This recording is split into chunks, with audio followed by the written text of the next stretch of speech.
আসসালামু আলাইকুম বন্ধুরা। আমাদের দেশে প্রতিটা বছর ঈদের আনন্দ আসার সাথে সাথেই তার অতি নিকটবর্তী হয়ে চলে আসে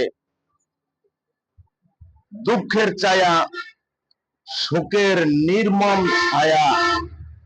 অনেক পরিবারে শোকের ঢল নেমে আসে। যেমন এবারের ঈদের আনন্দের পাশাপাশি চলে এসেছে লঞ্চ দুর্ঘটনা। গতকাল রাতে রাজবাড়ী উপজেলার পাটুরিয়া দৌলতদিয়া ফেরিঘাটের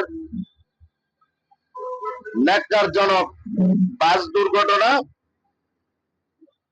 গতকালকেই রাতেই ভোলার বোরহান উদ্দিনে ঘটে যাওয়া মোটরসাইকেল দুর্ঘটনা।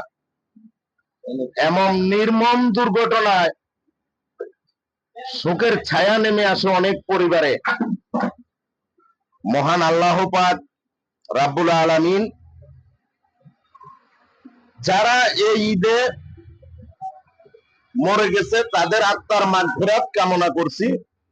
আল্লাহ আপনি তাদেরকে বেহেশতের উচ্চ মাকাম দান করুন, এবং যারা দুর্ঘটনাবশত এখনো বেঁচে আছে তাদের অতি দ্রুত সুস্থতা কামনা করছি।